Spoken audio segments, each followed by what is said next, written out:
Bonjour, aujourd'hui je vais vous présenter trois projecteurs sous forme de comparatif. On a ici le Ximi Horizon 20, le Horizon 20 Pro et le Horizon 20 Max. Pour chacun des projecteurs, j'ai écrit un test détaillé que vous retrouverez en description. Il y a d'ailleurs une vidéo correspondante à chacun des projecteurs. Pour le comparatif, par contre, je ne vais pas me focaliser sur les points communs. Il y en a beaucoup, mais ce n'est pas les points communs en fait, qui vont justifier l'achat d'un modèle par rapport à l'autre. Ce sont les différences. Et plus particulièrement, certaines différences comme la luminosité, où je vais essayer de vous aider avec des exemples concrets pour déterminer lequel est le plus adapté dans votre situation. Le marketing va probablement vous pousser à acheter celui-là parce que techniquement, effectivement, c'est le meilleur, mais c'est aussi le plus cher et peut-être qu'il est parfaitement inutile pour votre situation. Donc, je vais essayer de vous équilibrer vers le bon choix par rapport à votre situation. Alors, petite communication de service avant de rentrer dans le test. J'ai souvent des codes promo exclusifs pour Ximi, donc je ne sais pas si j'en aurai au moment où vous allez regarder cette vidéo. Par contre, pensez à aller voir la page parce que les réductions que je reçois sont de l'ordre de quelques centaines d'euros, donc bon, ça ne demande pas beaucoup d'efforts d'aller voir les codes promo et de les utiliser, et par contre vous allez y gagner quand même pas mal pour votre budget. Voilà, c'est tout pour le blabla, on y va pour le comparatif.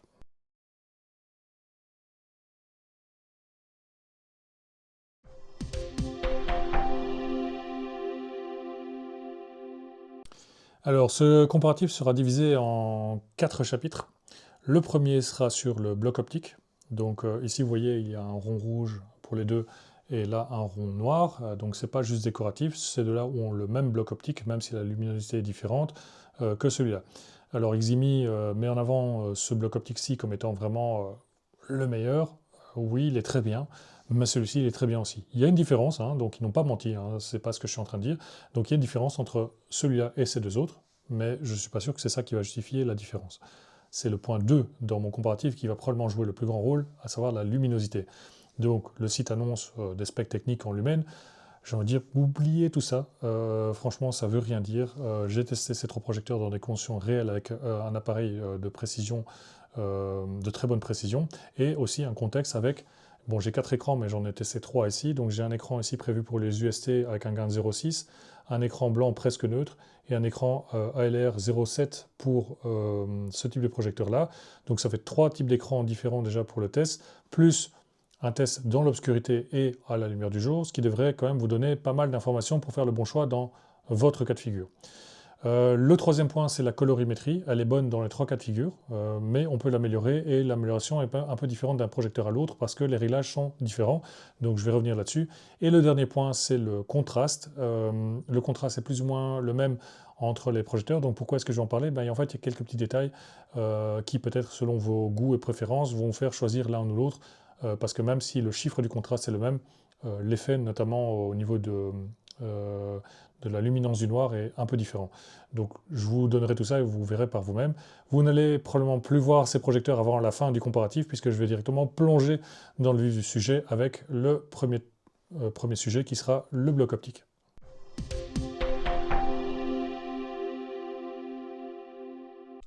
Comme je le disais en introduction, la gamme Horizon 20 a deux types de blocs optiques.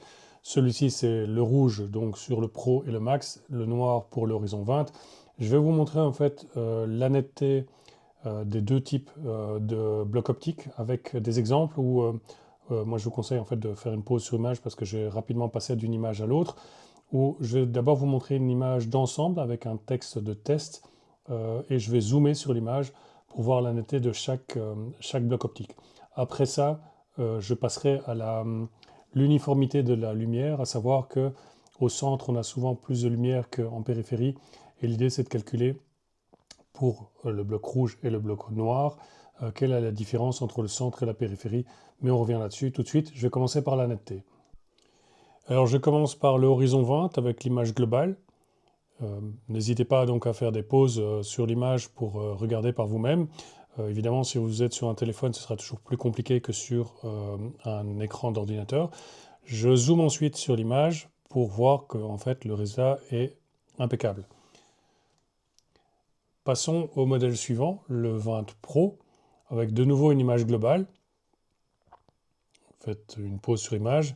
Je passe maintenant au zoom pour de nouveau arriver à la conclusion que le résultat est impeccable. Je passe finalement au max. Même chose, image globale, vous faites une pause et je passe au zoom pour arriver à la même conclusion. En fait, toutes les images sont nettes. Donc ça veut dire que tous les horizons 20 ont un bon niveau de netteté. Il faut vraiment regarder de très près pour constater que le Pro et le Max ont un niveau de netteté un peu supérieur. Mais c'est franchement pas quelque chose de très déterminant. Alors j'ai mesuré l'uniformité de la luminosité des 3 blocs optiques et j'ai constaté une différence, une perte, quelque part une dégradation de la luminosité de 20% sur les modèles avec le rond rouge comme le Pro et le Max et de 27% sur le modèle de base. Alors oui, il y a une différence entre les deux générations de blocs optiques, mais je ne suis pas sûr qu'un œil non averti puisse vraiment constater une différence parce qu'en fait, la plupart du temps, quand vous allez regarder votre image, vous allez plutôt viser le centre et ce n'est pas le centre qui est affecté, c'est plutôt la périphérie où il y a une dégradation de 7% plus élevée sur le modèle de base. Maintenant, en regardant des films avec l'un ou l'autre, j'ai vraiment jamais vu une différence qui saute aux yeux entre les 3 modèles.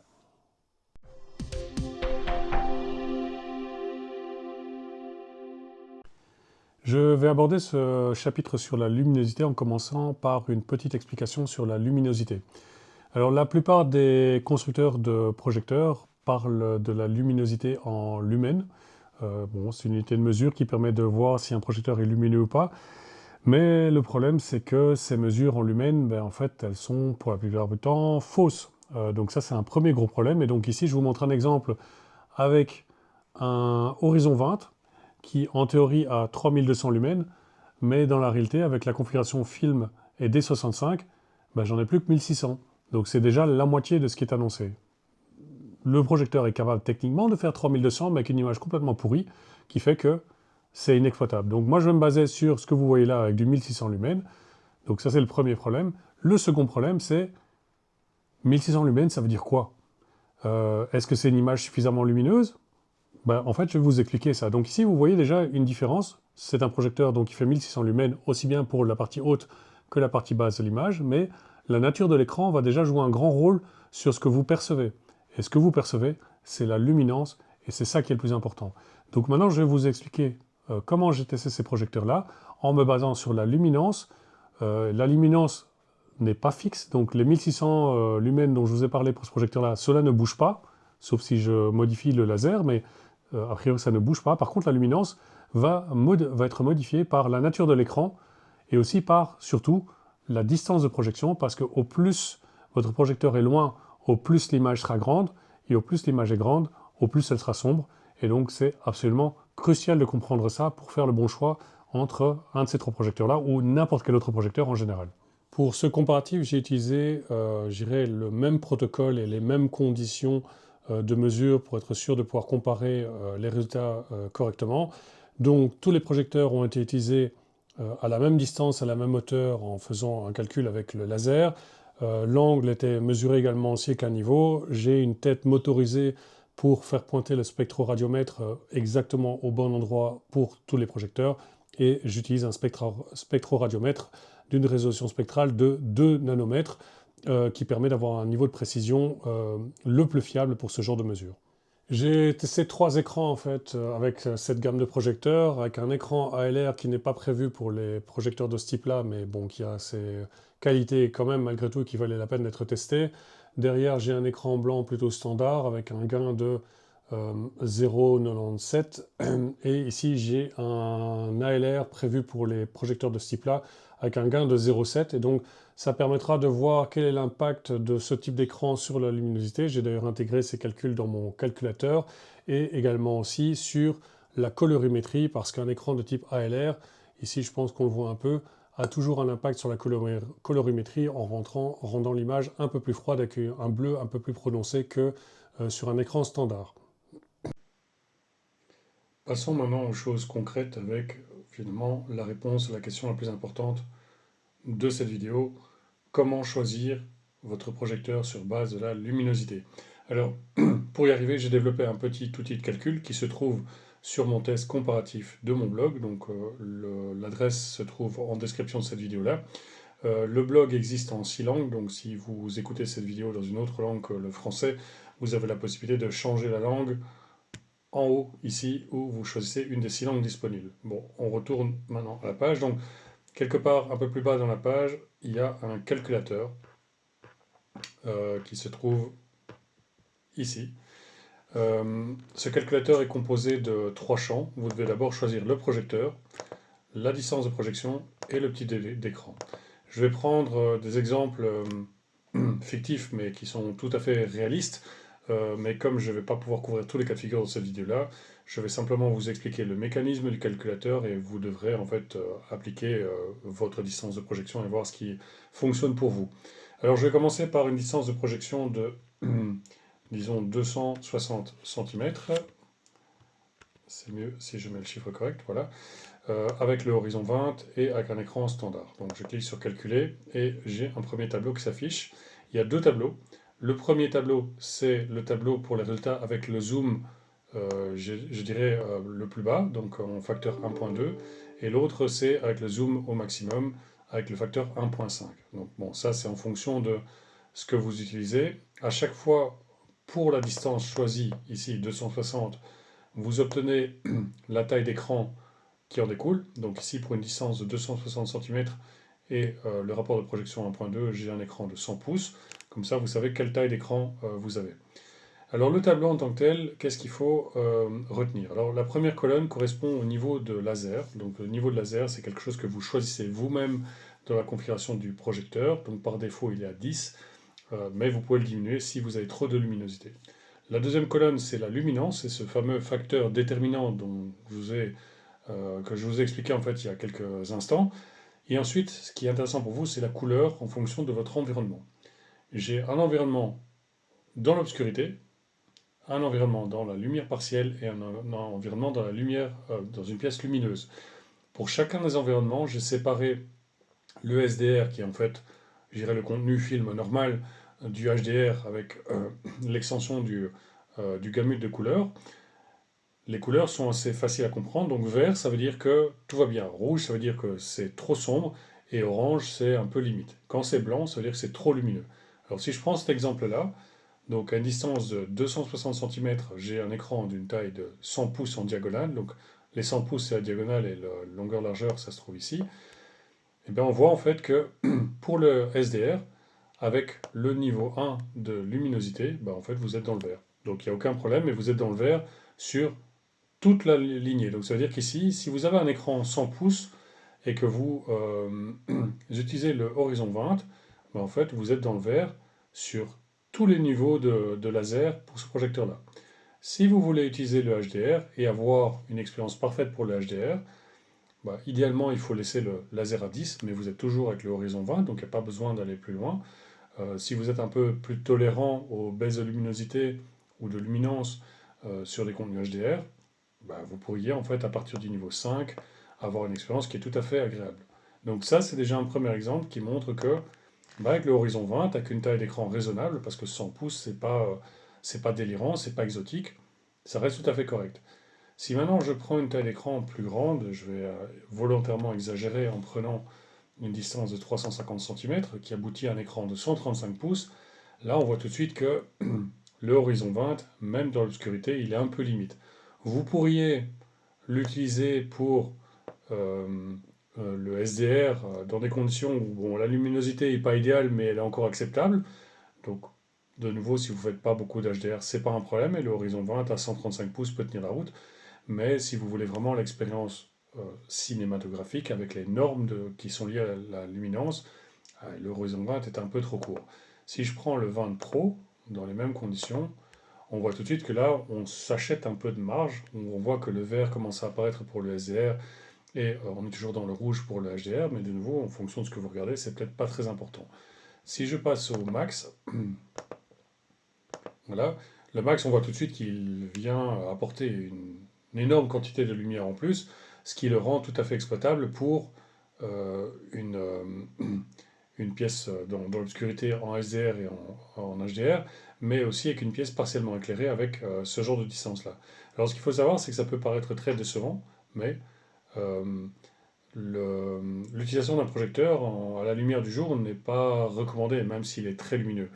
Ce que vous voyez ici, c'est quelque chose qui est en fonction des normes. Donc ici, la norme dira que c'est rouge pour une pièce partiellement éclairée à partir du niveau, enfin jusqu'au niveau 8.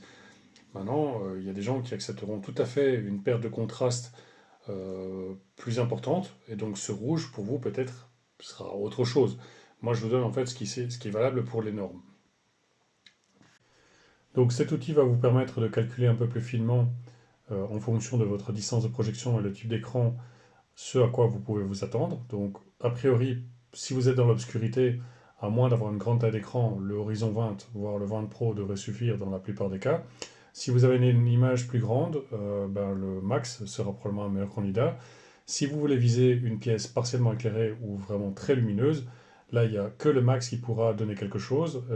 Vous allez voir en fait que dans le tableau, euh, toutes les cases sont en rouge même pour le max. Alors ça veut dire quoi? Ça veut dire que d'un point de vue norme d'image, vous n'êtes plus dans les clous. Par contre, ça ne veut pas dire que l'image ne sera pas regardable. Elle ne sera pas de super qualité, elle ne sera pas regardable. Pour vous faire comprendre ce que ça implique d'avoir un projecteur dans une condition lumineuse, j'ai pris des captures d'écran de la même scène de Batman dans toutes les conditions que vous voyez ici, donc obscurité, lumière partielle et pièce lumineuse. Comme ça, vous allez voir si ce qui est rouge dans le tableau est quelque chose qui, pour vous, est de l'ordre de la tolérance, et donc ce qui vous aidera en plus à faire le choix parmi les trois projecteurs que je propose ici. Voilà, on sort du tableau maintenant pour retourner dans la réalité, et je vais vous passer des captures d'écran du film Batman, qui est une scène assez sombre et donc compliquée à rendre pour un projecteur quoi qu'il arrive. Et je vais vous montrer cette scène-là euh, sur un écran normal, dans l'obscurité, sur un écran ALR, dans l'obscurité, mais aussi euh, sur un écran normal à la lumière du jour, et pas un peu de lumière du jour, mais vraiment une pièce très lumineuse, et la même chose avec un écran à l'air. Et donc je vous passe les différentes photos. De nouveau, comme pour la netteté, pensez à faire une pause sur l'image si vous voulez les comparer. Sur un téléphone, c'est de nouveau pas très pratique, mais si vous voulez comparer vraiment les images les unes après les autres, bah, je vous conseille d'aller voir mon article de blog où vous pourrez regarder tranquillement les images les unes à côté des autres pour comparer le niveau de rendu d'image provoqué par chacune des situations. Voilà, on va rentrer dans une condition un peu plus réelle qu'un tableau avec des calculs. Je vais vous montrer la même image, plus ou moins à quelques secondes près, sur les trois projecteurs, et à chaque fois avec un écran blanc, un écran à l'air, lumière du jour et obscurité totale. Alors on commence avec l'horizon 20, avec un écran blanc à la lumière du jour, et ça c'est la plus mauvaise combinaison que vous pouvez imaginer, parce qu'un écran blanc ne va pas concentrer l'image vers la personne qui regarde l'écran, mais plutôt va disperser la lumière de façon équivalente un peu partout, ce qui fait qu'en fait l'image est devenue très très délavée. Donc vous perdez énormément de contraste avec un écran blanc à la lumière du jour, donc vous obtenez une image comme celle que vous voyez à l'écran aujourd'hui.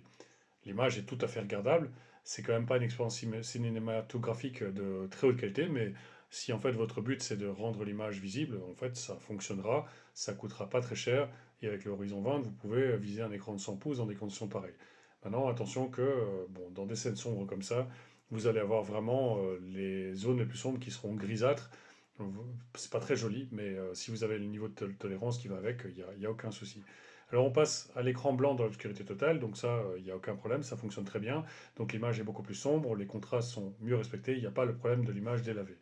Si je passe à l'écran ALR à la lumière du jour, là je n'ai pas l'image délavée que j'avais avec l'écran blanc, donc l'écran ALR est parfait pour ça. Pourquoi? Parce qu'en fait, il va réorienter un maximum de lumière vers vous, plutôt que de la disperser dans tous les sens, donc vous aurez beaucoup moins cet effet délavé. Par contre, il faut comprendre que la luminosité ou la luminance globale de l'image sera beaucoup plus basse, et que donc si vous visez une taille d'écran trop grande, à voir avec mon calculateur, le Horizon 20 va peut-être produire des images trop sombres. Et donc, trop sombre ou trop délavé, il faut choisir entre les deux. Bon, à vous de voir ce qui vous convient le mieux. Si je prends maintenant l'écran LR dans l'obscurité totale, ben là, en fait, on a une image bien plus contrastée, les noirs sont plus profonds, ça marche très bien, mais à condition de respecter une certaine taille d'écran, parce qu'au-delà d'une certaine taille, le Horizon 20 montrera ses limites et l'image sera globalement trop sombre. Alors, on passe maintenant au Horizon 20 Pro. Même topo, écran blanc, lumière du jour, c'est de nouveau la recette miracle pour une image complètement délavée. C'est la même chose que l'Horizon 20. même si l'horizon Pro 20 Pro est plus lumineux, ça ne changera rien au résultat final, et vous verrez qu'avec le max, c'est la même chose. La combinaison d'écran blanc et lumière du jour est à éviter dans tous les cas de figure. Si je passe à la même chose, donc l'écran blanc dans l'obscurité, là j'ai quelque chose de vraiment beaucoup plus correct.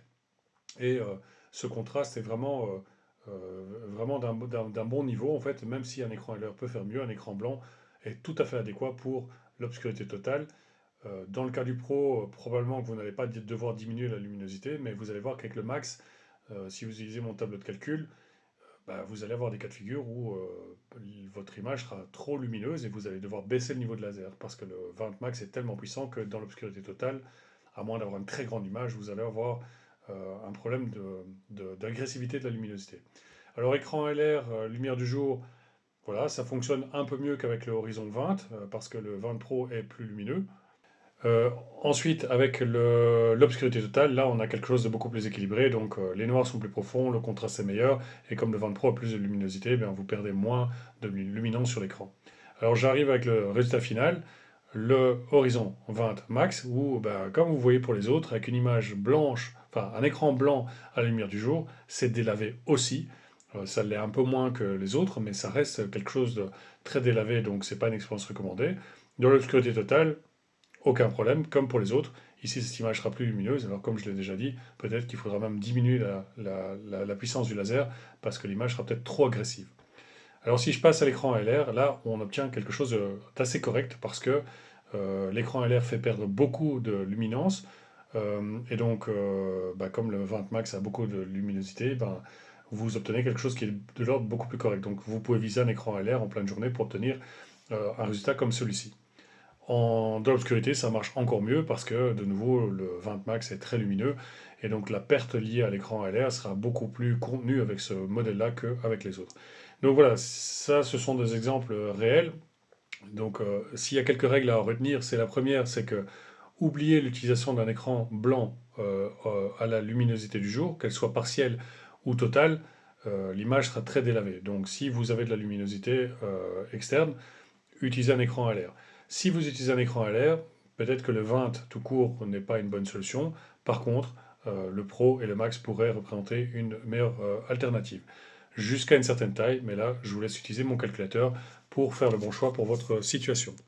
Je vais terminer ce long chapitre sur la luminosité avec un graphique qui montre en fait le niveau de luminance pour chaque projecteur et chaque niveau de laser. Donc sur l'axe horizontal, vous avez les 10 niveaux de laser du projecteur plus le mode boost. Et sur l'axe vertical, vous avez la luminance obtenue pour chacun des niveaux de laser. Alors sans surprise, le classement est avec en bas le Horizon 20 suivi du Pro et suivi du Max. Ce qui était surprenant, c'est que le Horizon 20, modèle de base, est plus lumineux que le modèle Pro sur les 3 premiers niveaux de laser, et ensuite le Pro prend le relais pour dépasser très largement le modèle de base. Mais ce qui est surprenant, c'est la distance entre le Pro, le 20 de base, et le Max. Et où là, on voit que le Max est vraiment surclasse complètement les deux autres modèles. Et donc le Max ne se justifie que dans des cas de figure où vous avez besoin de cette luminosité supplémentaire, ce qui vous amènera, par exemple, dans l'obscurité, à un écran de très grande taille, là où je pense que la plupart des gens vont être à 100 ou 120 pouces. Dans ce cas-là, le 20 max n'est probablement pas le meilleur choix. Ça vous coûtera plus cher et vous serez obligé de baisser la luminosité. Donc autant acheter un modèle moins coûteux et utiliser la luminosité que ce modèle est capable de délivrer. Voilà, c'est tout pour la luminosité. On va passer enfin au chapitre suivant.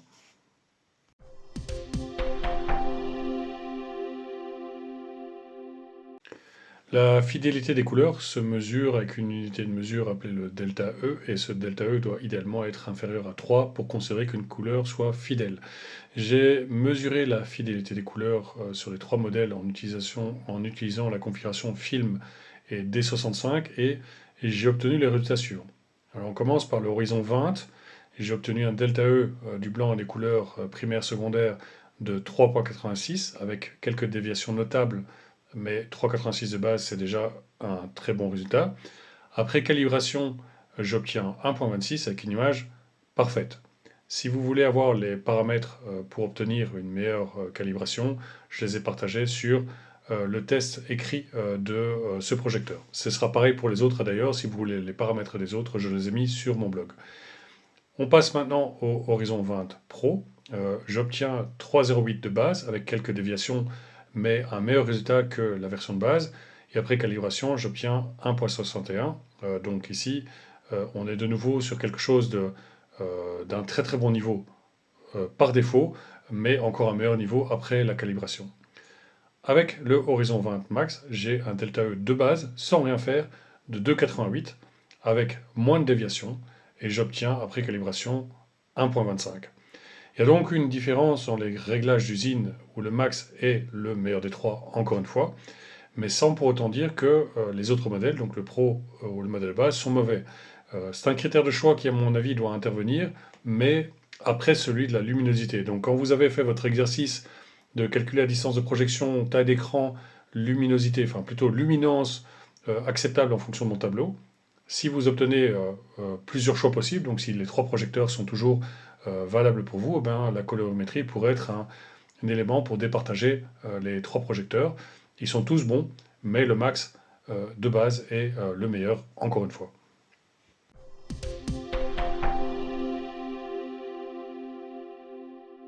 Pour clôturer cette vidéo, je vais aborder le point du contraste. J'avais dit en introduction que j'allais me focaliser sur les différences entre les trois projecteurs alors que le contraste est plus ou moins le même.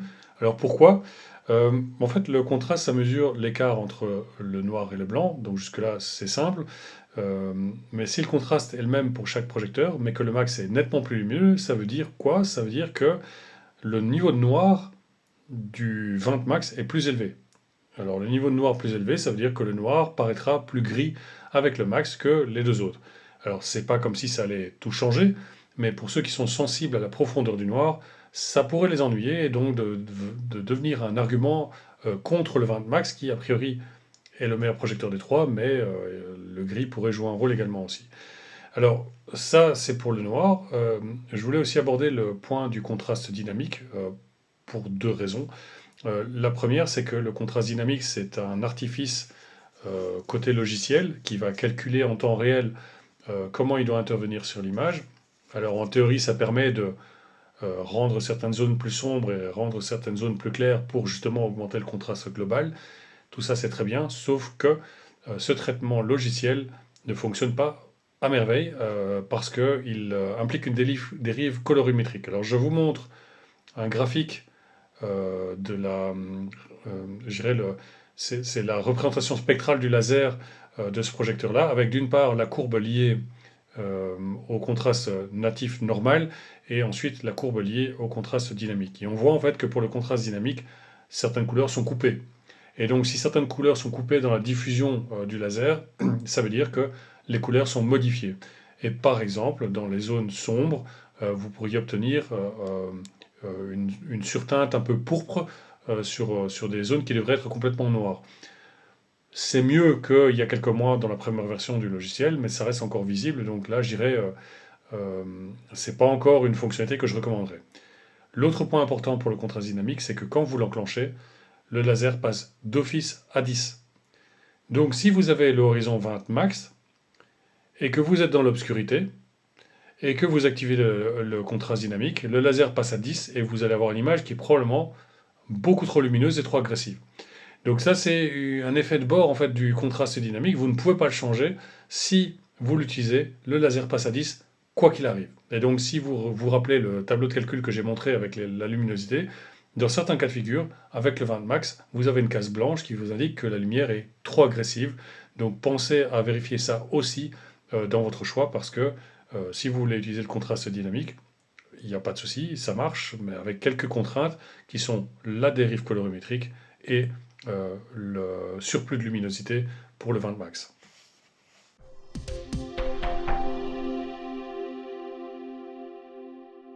Voilà, on arrive à la conclusion et contrairement à ce que je fais d'habitude, je ne vais pas vous donner les points positifs et négatifs de chacun d'entre eux parce que je l'ai déjà fait. Ici, l'idée c'était quoi? C'était de vous donner toutes les informations nécessaires pour adapter votre choix en fonction de votre situation et pas des spécifications techniques ou de l'argument marketing. Je pense, sans pouvoir le vérifier, que au final, la conclusion c'est que celui-ci, le Horizon 20, répondra aux besoins et aux attentes d'une majorité d'acheteurs plutôt que les deux autres. En fait, si vous avez une pièce sombre avec une taille d'écran peut-être jusqu'à 120 pouces, bon, je n'ai pas mesuré au centimètre près, celui-ci devrait être largement suffisant par rapport à l'ensemble des besoins. Certains cas de figure vont justifier que le Pro et le Max soient les alternatives les plus intéressantes, mais maintenant c'est à vous de voir en fonction de votre situation lequel il faudra choisir.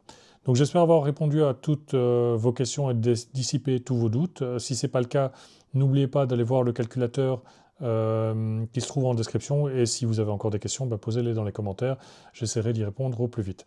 Voilà, je vous remercie d'avoir regardé la vidéo. Si vous avez apprécié, n'oubliez pas un petit like ou abonnez-vous à ma chaîne, je ne vais pas vous spammer, je fais 2 à 3 vidéos par mois, donc c'est pas dramatique. Et moi je vous dis à bientôt pour une autre vidéo.